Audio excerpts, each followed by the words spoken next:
We go from doing 2 million a month to 400K.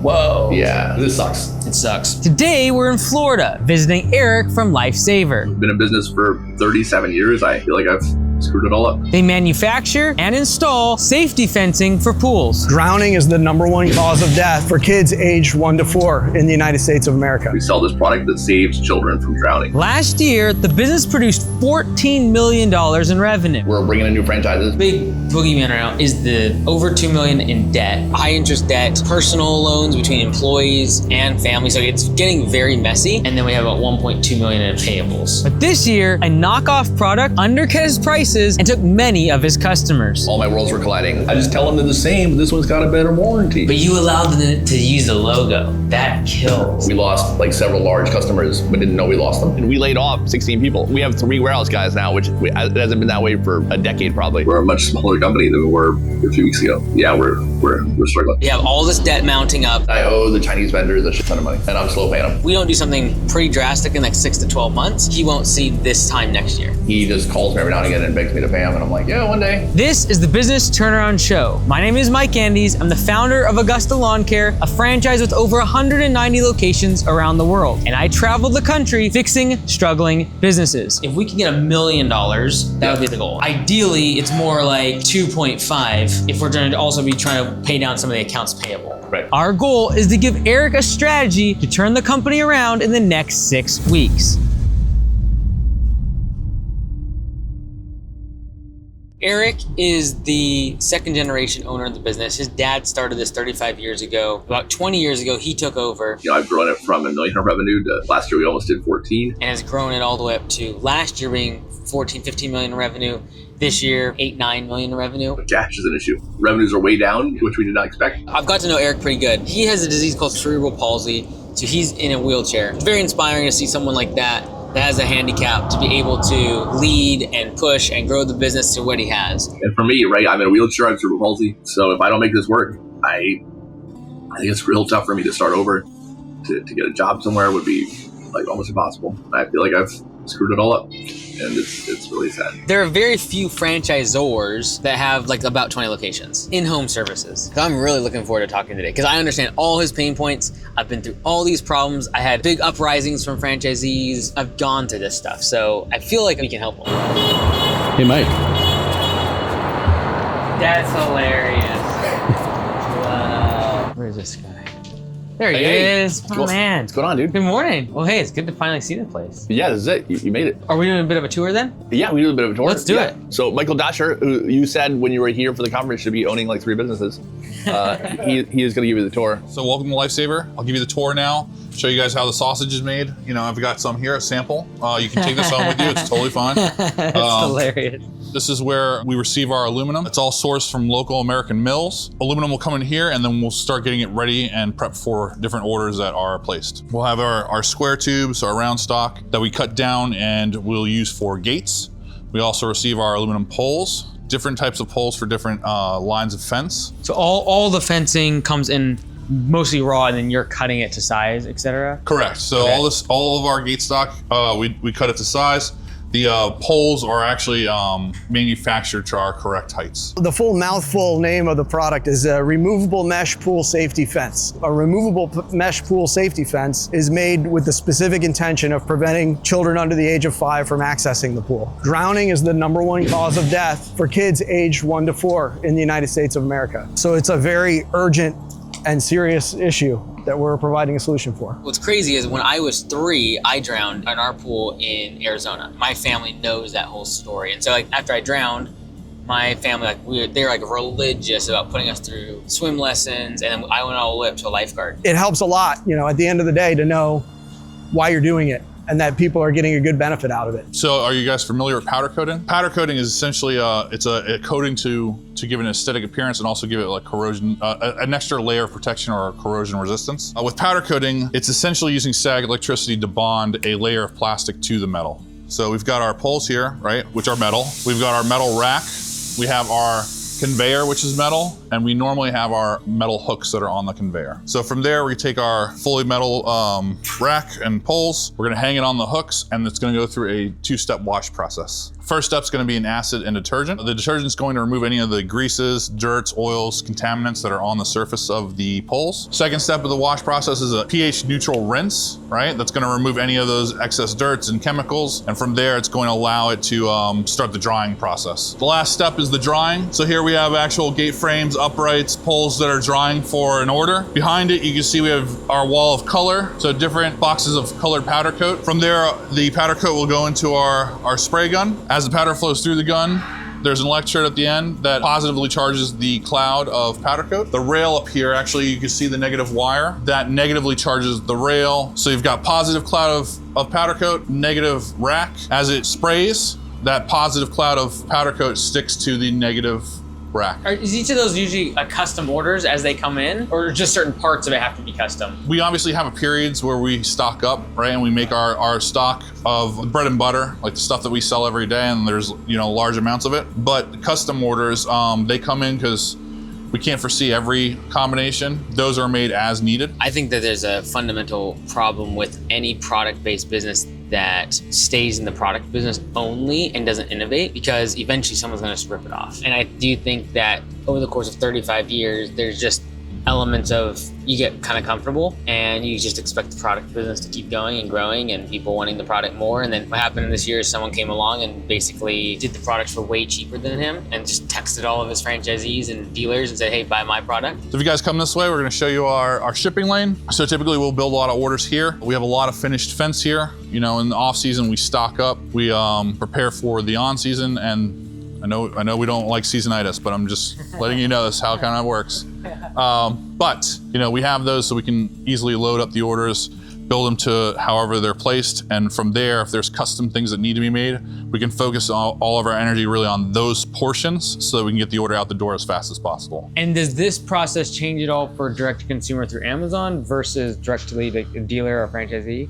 So the direct to consumer, there's no custom at all. And that's one of the ways that we're able to keep the costs down on that and capture that portion of the market share. So Lifesaver Pool Fence manufactures and distributes removable mesh pool safety fences to a network of dealers and franchisees around the country who sell and install our product. We also have a separate line of the business that accounts for about a third of our revenue, where we sell the product directly to consumers that we sell online, and we also sell it to Amazon. My history with them is basically, I've talked at 2 of their conferences, so I know their business model, I know their products, I know a lot of their franchisees and their dealers, and some of the pros and cons of their model. And the pros are they have very high profit margins. One installer can do $500,000 in revenue a year, but they're very, very seasonal for 3 months of the year. And so they have a huge problem with seasonitis. So it's very difficult in terms of revenue. We've got our pool fence table, right? This is kind of like the part that revolutionized making pool fence. Eric's parents started the business in their garage. At some point, like a pool fence table was built, all right, and it made stretching the fence sections easier so that the sections can be more uniform and look that much nicer and be produced that much faster. So the fence is actually usually installed with the poles prior to shipping out? So we put all these poles on the table. From there, we lay out the mesh, we attach our end poles, we stretch it, and then we attach all the rest of the poles and moldings. So they could still make it on site if they wanted to, it's just that it wouldn't have the stretched kind of like uniformity. They could do it. Is it tedious? Do I advise against it? Yes. Okay. We try to do the bulk of the work here so that they can focus on, like getting the actual installation done and not have to worry about the manufacturing of it. Got it. So here we've got our mesh table, right? We have to make fence, and when we're starting it, we'll pull our mesh down the line, stretch it out to 15 feet, it rolls off the end here. And then once we have it out, we'll make a straight cut with this. It's just very fast and efficient. So mesh, after it's cut, we'll go on to our sewing tables. We've got our white thread on one side, black thread on the other, and you can see our different rolls of mesh back there, vinyl border. And you can see on the edge, when I say vinyl border, I'm talking about the edge finishing pieces to the mesh themselves. So that also helps with the strength of the fence. It's not the same thing as a fence around a pool. Your wrought iron, your aluminum, your decorative fences, those are made for looking at. They're not made for child safety. The mesh fence is designed to be not climbable. So if you had like a chain link fence or one of the fence that Mike mentioned, children are much more capable of climbing that type of fence or that style of fence and getting over it than our mesh fence, because there's no handholds, there's no footholds, there's nothing for them to really grab onto. During like the slower time when people aren't installing, is that when most of production on this side happens? And then like we switch that to shipping out during the busy season because there's just so many more orders coming in? We don't do any installations here. I mean, like in terms of the installations from the franchisee, like the orders going out, does that same team also do the manufacturing? Yes. Oh, yes. But not the installation crew. That's like. Do you kind of move them between the two based especially upon right the time now, of like year? I mentioned, we laid off 16 people. Right. So we have 3 warehouse guys now, which it hasn't been that way for a decade probably. Yeah. So yeah, all 3 shipping guys do everything, you know. Got it. Over the last 6 weeks, we laid off 16 people. We're a much smaller company than we were a few weeks ago. Yeah, we're struggling. So recently they laid off 16 people at the headquarter building to cut costs because they're bleeding so much money. You can cut so much, but then you also have to realize that like your business model might need to change. So yeah, this is just one of our warehouses holding a lot of the DIY product. Is there much changes on the manufacturing side, or more or less like, hey, we just gotta package this differently for the DIY? It's made entirely different. Oh, really? Okay. I mean, not entirely, but like I would say like a good portion of it is different. Got it. The pole is different, so that you can use a different tool to install it. Got it. This requires a hammer drill as opposed to a diamond core drilling machine rig, so a homeowner can put it in. Print themselves. Yeah. Okay. Right now, it looks like we have a lot of material. This is actually barren to us. So like just before season and throughout season, this warehouse will be so tight with product that you can't even walk. A certain week, we could ship out anywhere between like 45 and like 60 pallets of just this material. Pallets. Pallets. Wow. You know, it's weird because during season you said you can't even walk. Even now, I still can't. Yeah. So strange. Each pallet holds like 72 sections of fence. The average pool fence job is probably about 4 to 5 sections. And so if someone's doing a DIY and they're buying it, they gotta basically just know their linear feet, and that plugs into how many boxes of material they're getting. Yeah, we actually have a really intuitive tool on the poolfencediy.com website. It'll ask you a series of questions, about 14 questions, and at the very end of it, it'll spit out a list of all the tools, materials, everything you would need to complete the job, and you can click a single button and add it all to cart. And what percentage of the direct-to-consumer DIY stuff is going from Amazon versus the website that we have? So Amazon does probably double the website. Okay. Direct-to-consumer stuff is about 40% of the business. When you stop doing ads on Amazon, do you still get consistent web traffic, or do you think there's some cross-pollination There's from Amazon? definitely got to be cross-pollination. Okay, There has to be. There definitely is. I answer the phone calls. Yeah, Oh, yeah. for sure. How many years have you been at this office, though? 1999. So, The same one? Yeah. Wow. And we've grown. You know, we were just in one of the bays, you know, which is why we're kind of all disjointed, right? Because it's kind of everywhere. So we've got pretty close to 20,000 square feet of space. In the 5 years that I've been here, that number was doubled. We're doing more business, we're becoming more efficient, so we're using the space that we have even more wisely. It's pretty cool to think about how much we've grown and how much we're going to grow, you know, in the years to come. So many things have changed. We were a much smaller company administratively when I first started here, but probably the biggest thing that's changed is the franchising program that we launched at the beginning of 2023. We've probably got 3 that are gonna sign in August. For the franchise side, our constraint is we can probably only train 3 at a time. And what the constraint for having 3 franchisees at a time, is that mostly just for like the hands-on training? Yeah. Got it. We're having a banner year for franchises this year. I think we're gonna hit 15. Really? Good. Yeah, which for us is it's a lot. Yeah. Because before this year, you were at like, what, 7, 8? So 9? this year we started the year with, well, we'll add another 15 on by the end of the year. Every franchise brings in another, 100 to 200 grand in revenue, pretty close, pretty quick. So for every 10, we get another 1 to 2 million. And I feel like it's just a matter of ramping up quickly enough. Hey everyone, it's Mike Andes, and I want to invite you to a private event that I'm holding on Black Friday. It's reserved to the first 500 people, so you don't want to miss out. It's gonna be over 3 hours. It's a live stream. I have 3 massive announcements and something I've been working on for over a year. I want to share with you. Go to mikeandes.com/Black Friday and register today. So he's been trying to move away from the dealer model, because the dealer model is essentially he only makes money if they buy from him. After they ripped off his product, someone else came along and did a cheaper version. A lot of the dealers left. But he has almost 20 franchisees that are okay with having the more premium price because they get support, they get coaching, they get website, they get lead gen, they get conferences and training. And so I think that's what he needs to lean into if he's gonna keep the brand as premium as it is. And he's not gonna go after the commodity of manufacturing fencing. Most of his revenue comes from selling the fence. And I would like it to move more towards the fence is the commodity that he sells, and there's the training, the coaching, the infrastructure, the community.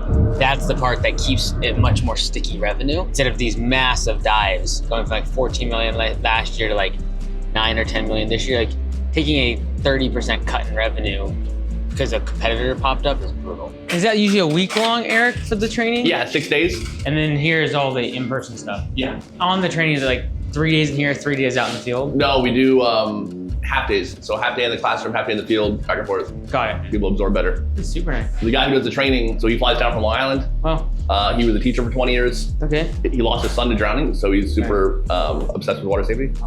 Yeah, And so he flies up here for just the training? he does, yeah. Oh, wow. So usually 1 to 3 new franchisees are in. Yeah, and this isn't the constraint. We would fit more people either in here or somewhere else if we had to. But 3's enough. I mean, if we did 36 a year, like that would be huge. Yeah. You know? Yeah. Oh, yeah. That would be great. There are only 4 reasons why a business will stop growing. And we call this the 4L framework. It's either going to stop growing because of a lack of liquidity, a lack of leads, a lack of labor, or a lack of leadership. So in terms of this year, are we shooting still for like 8, 9? Is that sort of the goal? No, I think we're gonna, so last year we did 13.8, Okay. you know, and I think we end up being 11 to 12. For this year. Yeah. It's still just now the debt that we Yeah, so the debt is a problem, cash flow is a problem. Even though I laid the people off, you know, profit isn't quite where I like it. And so for direct to consumer this year, what do we think we're gonna hit? 5. Okay, 5 million direct to consumer, mostly through Amazon. Yeah, like A 2 third through our million, 2 million through the website, 3 million through Amazon. And then the dealers. I sent you the 2024 P&L.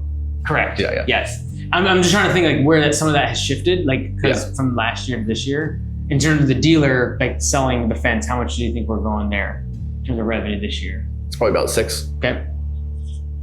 And then whatever's left over is like franchise fees, royalties, etc. Yeah, the franchisor is a separate entity. Oh, it is? Yeah. Okay. Yeah, Lightsaber Franchising houses all the revenue and for the royalties and the franchise startup costs. Got it. And so that this year maybe 1 million? We're probably gonna hit like 320 in startup fees. Okay. And we're doing about 4,000 a week right now in royalties. Royalties. Okay. Yeah. So this year maybe we hit 600,000? Yeah, that maybe? sounds right. It's small, but it's the growing portion. Yeah. And that's the stickier revenue because they have to order the product. Right. Got it. Well, but that's just the royalties and the startup fees. They're also buying fence. Right. Right. Yep. And Okay. they're buying it much better than the dealers. dealers are, and they can't go anywhere. As one of the dealers who defected and started buying from the other guy told me, he's like, yeah, he goes, your franchisees are your prisoners. And he goes, I think eventually they're going to be pissed off. They all seem pretty happy. Yeah. But he didn't seem to think so. From a balance sheet perspective right now, given this is sort of like the revenue breakdown, direct to consumer, dealer, we're basically almost half, which the direct to consumer is bigger than I thought. Yeah. The challenging part is margins, right? Right. On like Amazon, do you think your actual blended margin is on that? It's tough. I think it's probably 30% maybe. Since it's inventory, shipping, getting all that stuff. Yeah, out the door. and they take their fees. We were spending a ton of money on advertising on Amazon. Amazon has an in-house pay-per-click platform, and but there's not that many pool fence Right. options on Amazon. There's a handful. Yeah. And we have the most reviews, and we're the best rated.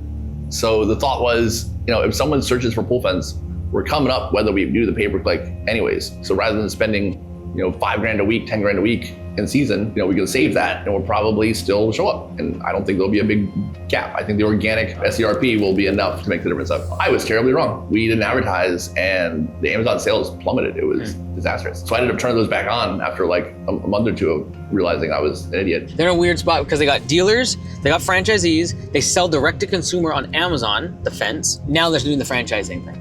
So it's also very difficult from a leadership perspective to be focused on all those things at the same time. All 4 of their channels are in like a tough spot. He's spending like 30 to 40% of the revenue they make on Amazon on just Amazon ads. He turned it off, their revenue dropped by 80% on selling on Amazon. That's struggling. And then from a balance sheet perspective, from what I'm seeing, is there still around like 500,000-600,000 on lines of credit? Yeah, I mean, there's a lot more than that. So we took out the SBA loan from COVID and we maxed out, we got $2 million from that. So we have 1.7 of it probably. Yeah, we have a $650,000 line of credit. We have another, it's the business equivalent of like a cash advance payday loan of $650K that we're paying on $9,000 a week on. I paid back all the friends I borrowed money from, which thankfully apparently I have more friends with money than I thought because I literally hit everybody I knew up and I was able to raise like $600,000, which was cool. And you paid them, Yeah, they all got paid back. Awesome. Yeah, and they all want to do it again next year, which is probably I might do. Yeah. Because they got 10% for 8 months. Oh, really? Yeah. Wow. So, for them, it's a hell of a deal. It's better than the stock market. So really, like the line of credit, that's decent. The payday loan is the hard part. The SBA, I'm assuming you're just gonna let that run at Forever. Yeah, it's 30 years. Okay. Yeah. I'm not even gonna take it into consideration because you can put that money in the stock market and make more than interest. Literally. So line of credit is 650, payday loan is 650. Yeah, that was the killer. Right now, Lifesaver has $650,000 in payday loans. They're paying $9,000 a week on that debt. That's the most toxic, high interest debt you could possibly have. We've got to get rid of it as soon as possible. We also have $650,000 worth of lines of credit. Now, this is common for a manufacturer to have to be able to bridge their cash flow, but still they're paying interest on it. The challenging part is we're at the end of the season. Then I have another $500K also like an SBA loan, and I'm applying for another one for $350,000. Okay. We also have two major loans to the SBA. One that's about $850,000 and another that's over $2 million. The $2 million loan is the EIDL loan, which is 30 years long and very low interest. I'm not super concerned about that debt. It's all this other debt I'm trying to get rid of. So that would be a second SBA. So basically there'll be $650K is payday loans. Then we have the lines of credit, $650, which you need anyways for inventory. Yeah, and I owe the Chinese vendors a shit ton of money. Probably like 1.2. Yeah. Okay. Yeah. And I'm slow paying them. Like the one guy who I'm not getting anything for a long time, he just calls me every now and again and begs me to pay him, and I'm like, yeah, one day. And the other guy who we still want to use regularly, so I send him like 20, 30 grand a week. Also, the main supplier that Eric is using for all the pole fencing, he owes them $1.2 million. And if that person ever decides not to give us fencing, we're gonna be in a pickle. So that's also something I consider a problem in the liquidity side of the 4L framework. So payday loan 650, line of credit 650, Yep. SBA, we're at 500 going to 850 shortly. Yep. And then inventory is not really like debt, but it's there. We gotta pay it. It's really just cash flow. It's just cash flow. I think he probably has around $2 million worth of debt all said between lines of credit, high interest debt, personal loans between employees and family. So it's getting very messy, even though I think over the past month, he's taken some of what I said and like really cut to the bone in terms of savings and starting to change elements of the business model. I still think there's a long road ahead because when the bulk of his revenue has come, which is the fence product, there's now a competitor in the market that's willing to do it for half the price. He's gonna have to diversify where that income is coming from or just get really efficient. In terms of the trying to pay this down. Yeah. Because it sucks. It sucks. And I cut payroll. Yeah. And so that's been what, like probably 100,000 a month? It's like, 80,000? 80 to 100, yeah. From a profitability perspective, we're not at least where we were 3 months ago. Right. And I should have done that 2 years ago, probably. Right. It's stupid. When it comes to the 4L framework, the next constraint we have to growing the business is labor. And in the past, Lifesaver was spending way too much on overhead expenses when it came to the warehouse and the corporate side of the business. And recently, Eric laid off 16 team members, and that was difficult and that was hard, but saving him over $80,000 a month. Because as you saw, like we're still showing orders, right? Yeah. There's just nobody in that warehouse. And they haven't really felt the effects of it. Orders are still going through, things are still getting packed, everything's shipped out just fine. And so if we're able to save $80,000 in unused labor, that's a huge win for the business and puts us back on track to be able to pay off this debt. So one opportunity like I kind of see is like, because the big boogeyman right now is the over 2 million in debt. And then we have about 1.2 million in payables. I kind of look at it as like, in terms of initial cash injection, if we take profitability off, because I think that's actually fine. Like when I look at the margins, like I see it's fine, especially now that you cut the 80,000 a month in payroll. Like I don't see it being a huge problem. It's just that this is gonna suck all of our cash for 5 years if we keep just trying to chip away at it. Right. The challenging part on this one is I can't reinvent the business model over the course of 12 to 24 months because the business will be bankrupt by then. We have all this debt mounting up, all of the interest payments and debt payments are sucking out all of the cash flow. And so if we don't do something pretty drastic in the next 6 to 12 months, he won't see this time next year. I see it as if we can get $1 million, that would be the goal. Like if we could just magically make $1 million, great. Yep. Ideally, it's more like 2.5 if we're going to also be trying to pay down some of the accounts payable. Right. When we sign up a new franchisee, how much are we earning per franchisee? So the franchise startup fee is $35K. And they're usually making that initial order though too, right? No, they place an order for like $5,000. That initial $100K I mentioned is their first 12 months of purchases, which is, compared to a new dealer, before the franchise system, we didn't have any system for getting new dealers. We weren't advertising. They just came to us somehow or word of mouth. We would train them all the time.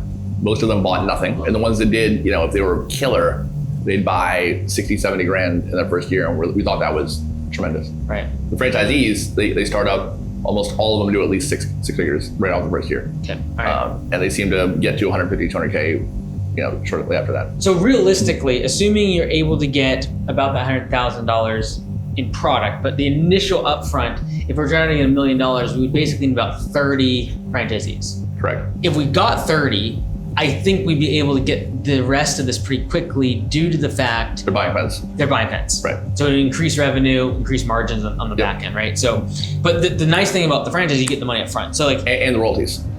correct. Oh, right. Yes. The royalties are great. ongoing. Yep. Yeah. Yep. I'm just thinking more like short term, because if we can get $1 million, at least get like the payday loan paid off and then have money ready, a little more cash in the bank essentially. Yeah. I feel like that'd be a win this year. I've learned this the hard way, and that is like the only thing that matters when it comes to franchising is making sure the franchisees make a bunch of money. There's no money. And so we need to make the franchisees more money, and they need to be making at least 3 minimum, like I'm shooting like 400,000 in annual revenue should be the average. If we can get that, they double the amount of revenue for the franchisees, which would double the products buys from the franchisor. The challenging part is we are going into the off season. Yeah. Right? And that's where I kind of, this is gonna weigh us down like a lot. From your perspective, is the next 8 months the most critical because you're basically, this is when revenue goes down? Yeah, it drops off like a rock. We go from doing 2 million a month in March, April, May, and June to 400K. Whoa. Yeah. Okay, wow. The fact that I can see year to date and they've already lost about $120,000, $130,000, it's like, oh, it's not so bad. But I know that the next 6-8 months is where all their losses are gonna come from. Even though the numbers don't scream at us this year, he knows what's coming. And he's smart enough to know they had the slowest months ever and a huge cutback in revenue this past 3 months. And now they're basically at break even for the year, but their slow season is coming up. One thing is, how do we convert the dealers into franchises, right? So it was like just a couple of them that converted over? Yeah, we had one in Texas. It is a family who lost a child to a drowning, and I think they're just really committed to the idea. They're better now. For the first year, they felt like they got screwed by switching. Got it. They're like, yeah, I'm paying all these fees that none of the dealers are paying, and I asked them, which of these services wouldn't you use? Like, well, all of them. I'm like, well, then you're not paying anything extra. You're using services you would have used otherwise. But yeah, so we had one real conversion. One guy I forced to because I've known him since he was 4, and then literally yesterday. But they're doing it because that deal gets them into the territory. How do we make it where these dealers feel more pressure to join? Right? Especially the ones that are actively using it. Yeah. Say there's 20 eligible that could realistically they should be buying a franchise. Yeah. And the dealers don't pay a franchise starter fee. Oh, they don't. They just get grandfathered in. They grandfather it in.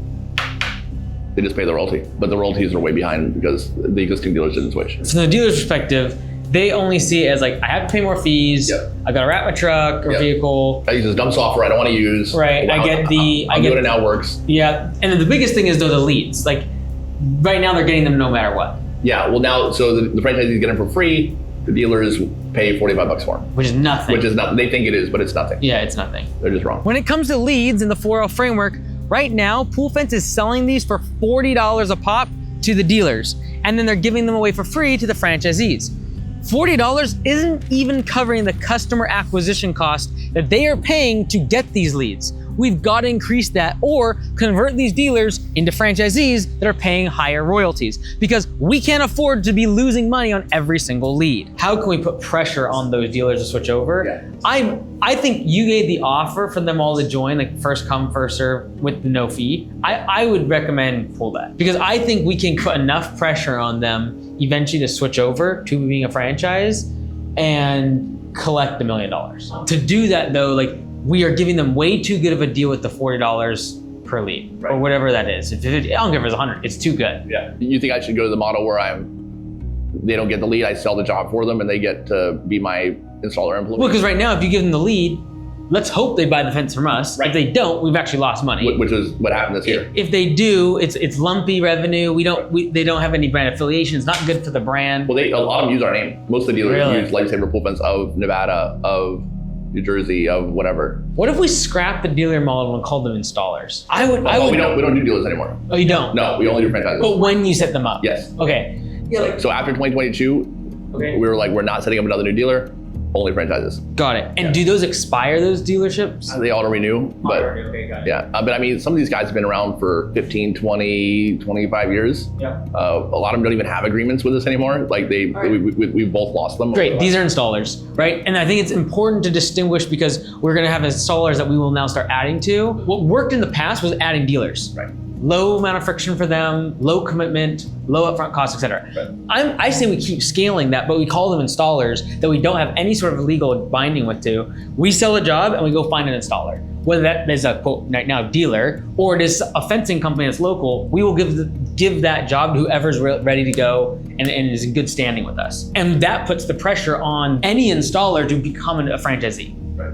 Because right now, if I'm getting a lead for $40 and I'm gonna go install a $3,000 fence, I will never become franchisee. It's too good. Right. It's too good. And then you don't have enough margin, and then we're in this situation because like the dealership model works. Right. And they buy the fence from us for $10 a foot, which they hate. They think it's too expensive. And they sell it for 25 and 35, and it takes 3 hours to put it in. And their average ticket is $3 to $4 grand, and they pay an installer $600. Yeah. You know, I mean, the margins are insane. The next constraint in the 4L framework to growing the business is leadership. And right now, the hardest thing that Eric's gonna have to do as a leader is to pull off a complete transition of the business model, away from the dealer model towards the franchise model. Why? Because we need better brand guidelines, we need better marketing, we wanna make sure that the brand is held to its premium standards and that we don't have people doing random stuff when it comes to their sales process. To do that though, it's gonna take a lot of leadership to navigate the organization in a way without causing too much disruption for the current dealer network. I think if you take the current thing where you're selling over the phone and really perfect it, you can honestly just start changing your verbiage because you don't have any legal contract with these dealers. You just start calling them installers. Right. We have installers and we have franchisees. And if you want to go from installer to a franchisee, here's the cost and here's all the benefits. And anyone can become an installer. You don't need to sign on anything with us. We are simply, okay, you're a fence company, great. You got to go through this training. It gives you a 3-hour course on how to do it. My thinking was if we were going to do the installer model, we sell them the direct to consumer product, which is a damn fine product. Like it works, it does a good job. We make good money on it. It's cheap for us to buy, and we just don't call it direct to consumer. This is the fence professionals, or this is the Augusta Lawn Care fence. Well, and then you have such low amount of training required for the installer. Right. They're literally just doing the installation. Right. They're almost like a handyman. They show up, they install the thing. All the leverage is who has the lead.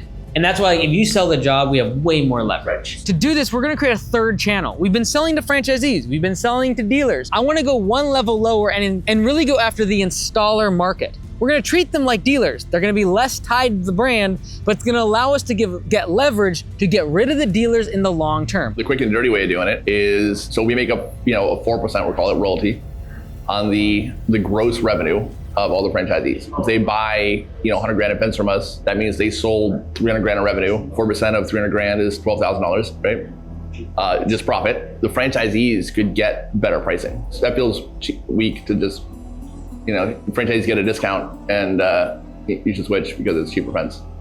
Well, here's the thing. And also the current franchisees aren't complaining about the price. Compared to, if you look at your franchise fees per month, that is dwarfed by how much they're spending on the product. 100%. Right? And so really, in my opinion, I would love to just say you are a franchise, you have no royalty. It's not that we want to do away or throw the dealers under the bus. We want to make it so good being a franchisee that it becomes a no-brainer for a dealer to switch into the franchise model. When it comes to franchise, have you ever considered doing a flat fee instead of the 3%? Yes, because you do it. It was funny when we announced the franchise program. He said he was going to franchise and then didn't, and he goes, I was hoping you'd do it like Augusta Lawn Care. I was hoping you'd have like a flat fee instead of like the royalties. And I was like, well, how much is Augusta's fee? And he's like, I think it's like $3 grand a month. And I was like, well, with us you don't pay any fee, and your royalties are going to be less than that and he's like, but then I got to pay, you're making us spend $2,000 a month in advertising. Well, the thing is, like, at 3%, for them, so let's say you charge, so ours when we started was $1,200 a month. So let's just do $1,200 a month. At 3%, they have to sell $36,000 a month in fence to get $1,200 in royalties. And so if we multiply by 12, this is the part that's the kicker. They have to do over $430,000 in annual revenue to make more on 3% than $1,200 a month. Right. But more importantly, our revenue gets flattened for the whole year because you get your monthly fee no matter what. Regardless of in the winter they do $5 grand at one fence. Sure. And you make $100 right? You always get the 1,200. It also incentivizes them to figure out their off season because they're not paying a royalty and they're just paying a flat amount. So it's like, do you want to get 5,000 in revenue and pay us $1,200, or do you want to just simply go make more money in the off season because it's gonna be $1,200 no matter what? The bottom line is he needs more franchisees because they make more money than the dealers. They uphold the brand standards much higher, and every single time they sell a fence, he makes more money on the product as well. And they're the ones who are the happiest right now. The ones that are actually the ones with the least freedom and paying the most fees are the happiest because they're seeing success. So the downside of that is I think a lot of them are already having a bit of a tough time in the beginning turning a profit. Yep. Even without an extra $1,200 a month. The good ones are good, but the ones who are kind of like on the cusp, which we only have 17 franchises right now, it feels like it should be so much more profitable than it is, but a lot of them aren't just making a ton of money, you know? And I think if I dropped another, $1,000 a month on top of it, it's going to be harder to sell. So the sale part is actually easier because the person that coming in as a franchisee, if they're like, I'm going to build $1 million business, like if it's the type of person you actually want in here, they want the flat fee because they don't want to be paying a percentage of revenue. Okay. And now you pitch is like, hey, when you have $1 million business, you're still paying me $14,000 a year. Right. You're not paying me 36 or whatever it would be at 3%. Sometimes it's very difficult to tell someone, hey, you need to do this and pay more money. But really, the outcome is they will be more successful. It's a difficult proposition. It is much more appealing to an entrepreneur to say, hey, I'm charging a flat dollar amount no matter how much you sell. It incentivizes them to grow the business. Because right now, the reason that they all hate his marketing budget thing is because they know every time they market and they get a lead and they get a sold job, he gets a cut. I think what's nice about the installer thing and with fences specifically, because we struggle with this with the lawn care because it's so time sensitive, you gotta get the lawn cut. But like you could sell the job, tell them within a week you'll get an installer. 10 days, whatever. Yeah, and then figure that part out later. Right. And then you have like money in hand. It's the best, like you are getting paid before the product shipped, before anything. It's like really good from a cash flow perspective. And that was the franchise leads too. Yeah, great. Yeah, 100%. And I think that's what gets you off of 3% of revenue. It gets up to say 15 or 20%. And then if you're also getting product on top of it, that looks really good. I think in 6 weeks, you could definitely get the job selling over the phone, start the installer program, and then start putting pressure on the dealers. I would rather it be, hey, you grow the business as much as you want. I'm gonna give you all the tools, the resources. Here's who we think you should do for Facebook ads and Google ads, but it's up to you to grow. You pay the same amount no matter what. Now, when I tell you to do something in your business, you believe I have your best interest at heart because I make the same amount no matter how successful you are. And no matter how much money you make, as long as you stay in business. Franchisee startup cost now for a new franchise is $35K. Mm-hmm. You charge a dealer $35K? I like to. Like they've said no for 3 years. Right. You've given them plenty of warning. You've kept building value in the franchise. And now it's like, okay, well, this is where we're going. We know this is where we need to go because until we do this. I mean, we give veterans and families who experience drowning a discount. We charge them $28. Mm-hmm. Sure, 28. We'll give them something, right? It's like, hey, you get $4,000 off. $7,000 off, and you also get now this territory that's locked in, but you're doing it because you're peeved by the fact that 4 other people are installing your fence. Yeah, it's just challenging because right now someone technically could be using your logo, getting leads, and then buying someone else's fence. It happened. This year it happened. It happened a lot. For sure. Oh, we gotta lock that down. There's at least one example of somebody who put our product head to head against the rip-off product. Yeah, she tells just us, put it in front of the customer. She tells us this. So, because she stopped buying, like her purchases went way down. And I'm like, you're buying it from this guy. I call her, I'm like, you're buying, and she's from Oklahoma. And she's like, well, yeah, Eric, what I do is I tell them you can get the Lifesaver pool fence for this much, or this one for that much, and I let them choose. It's not my fault. They always choose the cheaper one. Yeah, I just tell them they're the same, but this one's got a better warranty. But you allowed them to use the logo. That kills. Because, well, when we only had dealers, we wanted to build a brand, which was really good. But they all built their own websites and lead capture and all that. I mean, that has turned out to be really good. The brand is strong. Yeah, brand is great, you know. Yeah, but we have no control. No, because we didn't know we were going to franchise. Yeah. You know, in 1997 when we did that. You know. Yeah, the dealer model relies on them buying product from Lifesaver. And so as long as Lifesaver was the only game in town, that's why it worked for 30 years. But as soon as someone came along and just undercut the product prices, now it's a commodity. And if you want to play in a commodity game where everyone can just compare your prices, that's all you're selling. But if you're selling value, which is brand, support, the premium nature of the product. All of these are things that can be sold at a higher price, but you have to convey that value. But if the only thing that you're making money on is the product, the commodity, someone else is gonna be willing to do it for cheaper. This is the race to the bottom, whether it be product or services. I wanna compete on brand, I wanna compete on value and not on price. I think the only thing I see, because there's so much advantage for the dealers, is discounting. Yeah. The only way to convince them to join the franchise is probably that. Yeah. For them to be like, okay, it makes perfect sense. Like if I can save 5% or 10% and I pay 3%, good deal for me. Right. Do you ever show the average revenue of dealer versus average revenue of franchisee? I've never disclosed it. Oh, it'd be great for internally, because ultimately that's what you're selling is the fact, hey, like you become a franchisee, like the average location doubles in revenue, because that would be helpful too, just to help them convert over too. Right. So do you think if you offered 10% discount on the fence, you get all your dealers to move over as franchisees? Maybe. If I did both, if we pissed them off and said you don't get leads anymore, and I'm gonna sell jobs in your area, and you get, you get to put it in for $7 a foot, or John's landscaping does, and gave the discount, I think you might get more of them. Maybe 15 or 20. But I don't know if we want 15 or 20, honestly. Yeah, the thing is, there's only like a handful of dealers that I really want as franchisees. And that's because They suck. okay. Yeah. Okay. So you don't want them to really convert over. So Most of them. a lot of them I don't. Some of them I do really do. How many of them do you really want? Like 15? Maybe, yeah. It's in that range. Yeah, something like that. But some I just want to go away. But I need that revenue to keep the lights on. Yeah. Some of them we have no faith that they would actually run it like a real business. Well, this is good, because then the people who are ticked off at you, if they leave, you don't really care. There were people I wanted to replace ultimately anyways. I just didn't want them all to go at the same time. Yeah. Like all 8 of them disappearing on the same day wasn't great.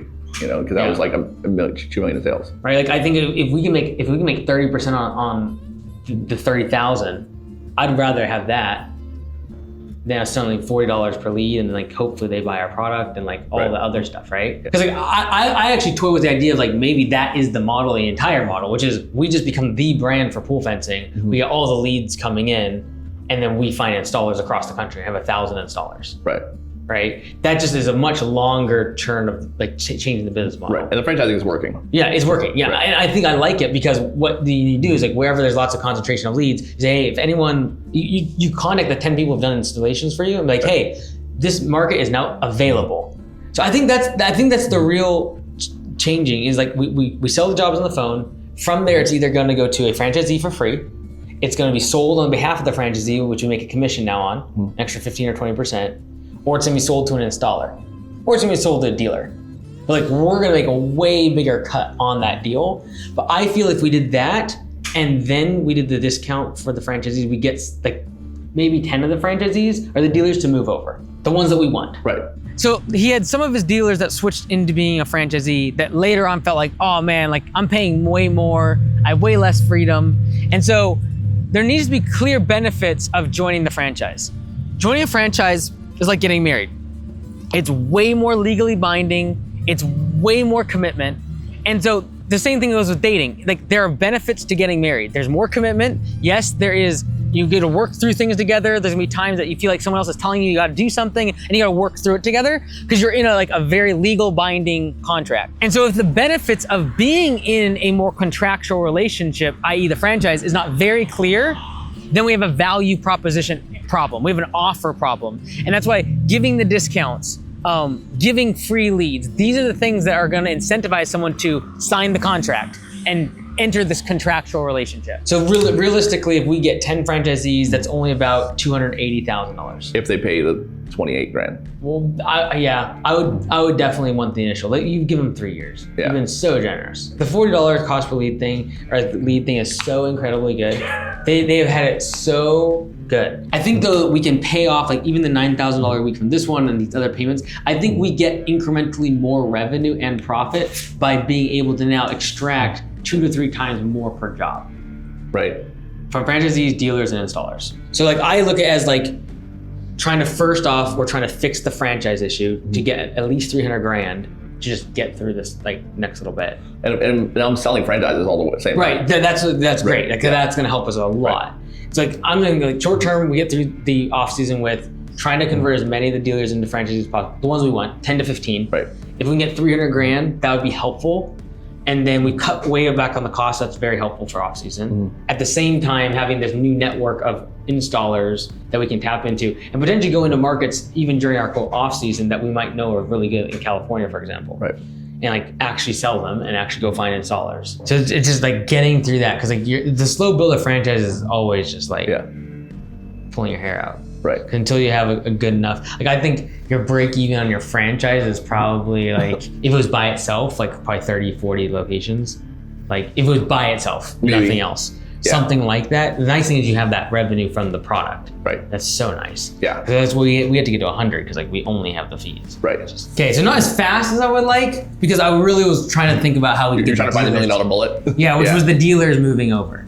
But I do think we can get maybe 10 of them to switch over if we put pressure on them over the next several months. Maybe. On the installer side. Honestly, the debt is crippling. Even if he had his best year, if he had that for the next 5 years and put all of the profit towards the debt, he'd pay off the debt. So it's gonna be a long slog to pay off the debt. But I think first and foremost is, can we make the business more profitable by pulling a few levers?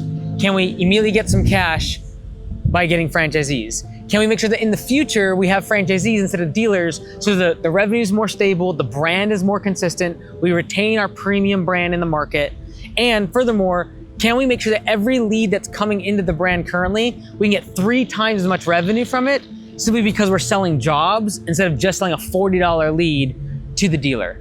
And so that's the long-term strategy, but whether or not he can weather this off-season is gonna be the determining factor of whether or not Lifesaver becomes a $20, $30 million business, or if it closes down. And I think as the bigger the business gets, the more product knockoffs there'll be. Right. It's a function of, if we make it really sticky with all these other ancillary services, like you selling the job for them makes their job way easier. Yeah. They don't need to be a salesperson. Like all the stuff we talked about at conference, they don't need to know, because you just do it for them. Right. Right. And the value of that's so much higher than like, here's how to do it versus like, we will do it for you. Right. So I think if you did the 5% off all franchise, They get to still get leads if they want them. free leads, Yep. that's already happening for the franchisees Versus no leads. versus no leads. I'm gonna sell fence in your area. Really, the downside is you got to spend X amount on marketing. That's the downside. God That's forbid. when it comes down to, the reason we do that is because here's what franchisees are making, and here's what Right. And it's one job a month in advertising. right. One pool fence a month covers your advertising. I said, look, if you're spending $3,000 a month in advertising, which is the revenue from one pool fence, right?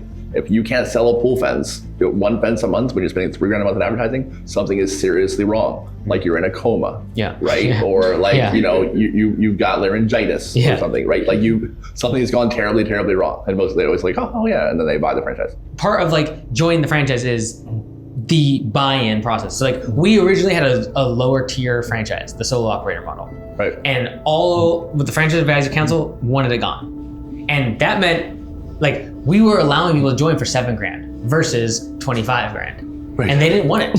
And so your franchisees will be so much happier when like there's clear-cut guidelines and territories, and everyone that shows up at the conference is on the same page and doing the same thing and paying the same fees. Right. Like the cultural buy-in is so much higher. Any thoughts on like literally in the next few weeks, dumping inventory at discounts before or after we do this? Like, I would do the discounts only to franchises. okay. I would give 6 weeks for people to join the franchise just for that discount. I'm thinking about doing flash sales, like of things that we have way too much of. Right. Like, because we're overstocked on some stuff that's like, not as popular. Right. And I've thought about doing like, 20 sections and 4 gates for the next hour at this price. And, You want to be careful with them always knowing deals are coming. right, because that's how it's been lately, because I've been trying to raise cash. Yeah, so I would really incentivize, instead of just saying flash deals, I would say like, if you join the franchise in the next 6 weeks, then you get access to these deals. And then you could make deals all the time. Right. But it's like, if you're in the franchise, you get access to them. Right. Right? The challenging part right now is a lot of your volume's coming from dealers, but like we need them to swap. Right. And if they can say, okay, if I just make a big order for next year using these flash deals, I will pay the $28,000 this month. Right. And then in perpetuity, I get 5% off all the time. Yeah. So I think you could probably run some math for them. They're your biggest dealers. Be like, hey, last year you spent $200,000. Okay, great. You're gonna get 5% off. So you would have saved $10,000 just being part of the franchise. And then by the way, this coming month, you're gonna get these flash deals that we're going like 15, 20, 30% off on this other stuff. Right. And that alone could wipe out your initial fee. Right. So I'd be really trying to create the case for the switch of the 10 or 15 that you want. And then tying that to those flash deals. Yeah. I would really do all the discounting on the franchise side. Like in my opinion, the big kicker is figuring out the in-house sales team for the jobs. Yeah. We have way more control. We're able to dictate where those go. And if someone defects, we still are able to get plenty of margin by selling to an installer. So the sales part and the installer part, I think that's a 2-person job. But if you dial that in, I think within 6 weeks, like that can be firing all cylinders. I think that puts pressure on the dealers to become franchisees, and that along with the discounts and the flash sales for franchisees only, that pulls them in as well. So I think that's the real kicker. And then the pressure over time along with the discounts pushes dealers into franchisees. And then with you selling 3 or 4 of those a month anyways, or there's 2 or 3 a month of the franchises anyways, in 12 months, dealers are gonna have so much pressure on them because all the good markets, they're gonna have someone close by, or they're gonna have 5 installers around them. And you're making the same amount of money from the installer as you are from the dealer. So like you're indiscriminate as to where the lead goes. Right. I think it's important when you have a big business with so many factors, and they have like direct to consumer, they have Amazon, they have the dealer model, the installer model, they have the franchisee, like these are like 6 different channels. It's very easy to get wrapped up in all the nuances of things. But ultimately what I had to go back to is if you sell someone a job instead of a lead, they are willing to pay more. And if I can extract 2 to 3 times more revenue from a job being sold compared to a lead, I could technically double the size of the business. And so that's the biggest lever. And then longevity of that revenue and the consistency of that revenue is much greater if I have a franchise model. And that's gonna take years to peel back and sell more territories and build that value for the franchisees. And I think a big piece of that is something we didn't talk about with Eric is you gotta take coaching for the franchisees back in-house. You can't outsource everything to do with like the over the phone sales and the coaching and the Facebook ads and Google ads. Like eventually we actually have to create that infrastructure for the franchisees in-house. And it's something that I think he'll figure out over the next year or 2. I made all these same mistakes. I didn't survey my owners. I didn't have a franchise advisor council. I made all these communication errors. And so he's going through all those same growing pains, but I hope that over the next few years, he figures those things out and the business is able to transition. How would you consider announcing all this? Do you do it all at once? Like this is the new reality, or do you start with like, all right, we're doing, this is the new deal for leads, and then 2 weeks later, this is the new deal for switching to a franchise. Would you roll it all out as the new paradigm all at one thing, or would you piecemeal it? The rollout plan is extremely important. Like that's why I'd say like I'd almost dial in like your sales thing and the installer plan and like how that's gonna roll before you announce anything. Okay. Be very careful how you talk about this with the dealers and the franchisees because you don't want another revolt. And so I would personally have my sales channel already locked and loaded. I know what my conversion is. That's dialed. I'm finding some installers in markets that don't have dealers, and I'm putting those in place. So I can there's no downside to that. And then once you nail that, or you at least have the evidence, hey, this is working. That part I'm okay with because they do not have any dealership agreements, right? We have some, but they're very one-sided to us. And it doesn't give them exclusivity. No. Then you should be able to give the leads They have a away. right to advertise. That's the big thing. You just start giving the leads to other people. And I don't think they actually find out for some time. Once they find out one person, then it will spread very quickly. But they're not gonna find out that you gave a DIY fence to someone. Like, you're already doing it. So you don't think I should just like tell them? I don't see any reason why. Well, to apply pressure. It would come across as a sales tactic versus you just doing it. Okay. Like what I would roll out is like, hey, we are now doing in-house sales and franchisees can now run through this whole process. And then if leads came up and they would become okay with that. Like, okay, corporate is doing in-house sales. For franchises. Yep, I would do that for like 6 to 8 weeks. Then I would say, hey, by the way, we're now doing all in-house leads coming into corporate are gonna be going through this process. We'll be handing it as an option to the dealer, but if you don't want it or you don't want whatever deal we sold, we will give it to an installer locally. So I am telling them. Eventually. Yeah. But like I want to do it in like ready to pull the the phases. Yeah, like the phases, like nail it for 6 weeks, then probably roll up the franchisees for 6 weeks, and then tell everyone, hey, by the way, all incoming corporate leads are gonna go through this process now. And then the dealers, if they don't like it, you already know, okay, great, if you bail, I already have the process in place to roll the installers across your area. Right. But yeah, I would not do it one time. That's that would cause like a huge uprising. Right. First off, having any big change being put far down the road so people can kind of warm up to it, ask their questions, iron out all the details is super important. So doing things abruptly almost always makes people mad. You have to keep in mind that these franchisees and owners and dealers are the people who want autonomy. They don't want a 9 to 5, they don't want structure, they want freedom. And so any constriction to that freedom will be perceived as a negative thing. And so we want to make sure that we make all of these rules in their best interest. So it's in the franchisee's best interest, it's in the dealer's best interest that the Lifesaver brand stays premium. They do not want to be commoditized. And to do that, we are gonna sell the jobs with the phone, we're gonna have a knockout sales process, we're gonna crush it in terms of branding. And those are the areas that have been lacking when they just let leads go to dealers that don't really care, don't follow up, they don't show up in uniforms or in branded trucks. And so by nailing these things down and switching to the franchise model, it's gonna help all of them in the long run, but in the short run, people are gonna feel like they have constriction to their freedom. In general too, like even when it comes to like the franchisees, I would really encourage do you do surveys of them at all? We haven't. Highly recommend it.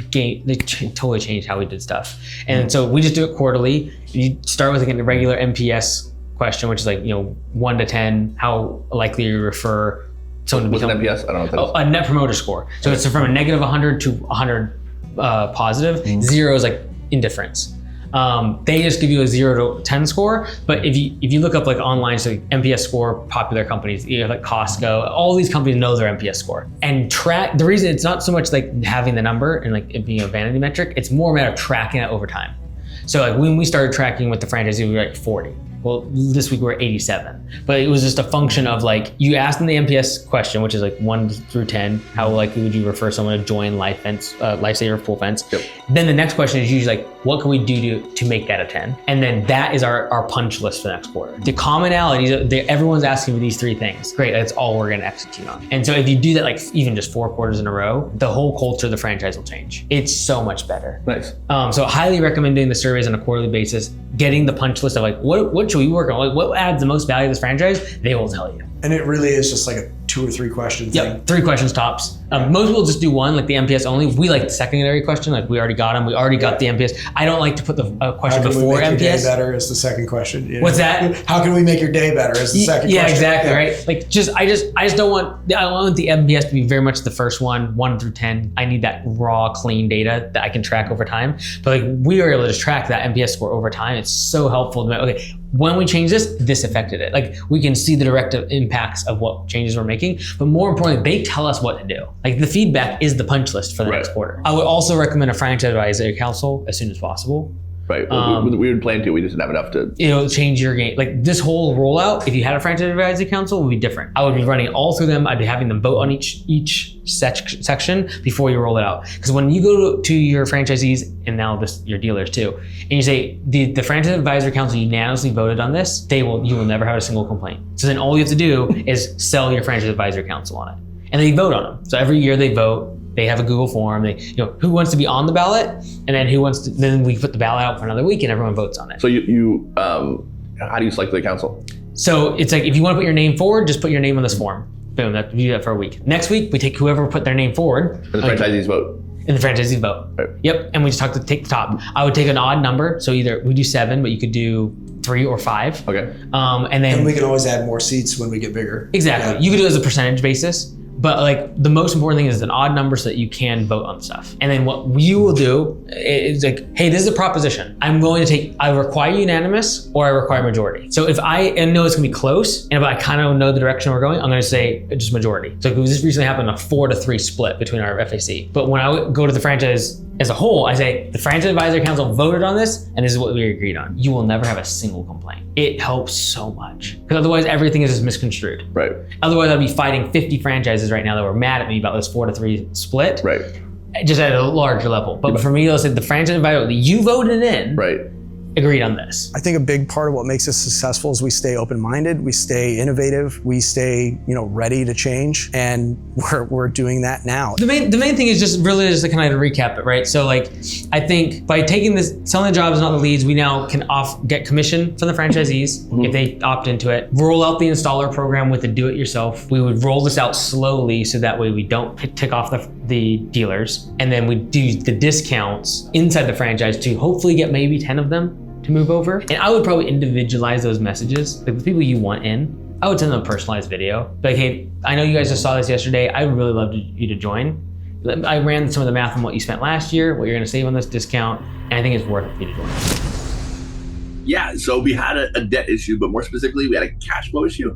And so that's what Mike and I were trying to solve. One of the things we did that was huge is we did this week-long out of season special, essentially, where we did these tiered discount levels, and those discounts were tied to all kinds of perks and bonuses we used as incentives for people to participate in this, and the discounts on the fence, right? So we gave a big discount on the materials in order to generate the out of season cash we needed to kind of consolidate some of that debt and whatnot. So we raised just over $1 million with that thing in a week. So in 7 days, I brought in like $7 million in cash, which is what we needed in order to be able to start bringing in inventory for next season and kind of solve a lot of those problems. Also, per Mike's suggestion, we looked at an in-house salesperson in order to start facilitating the leads that we generate. The way we were doing the leads right now didn't make any sense. And the dealers, we were selling those leads for $45, even though they cost us $80. But the dealers just don't have the same systems in place as the franchises do. So not only were we losing money on the leads, but they just weren't getting sold as well as a real professional salesperson would do. So we brought in a sales killer in the organization,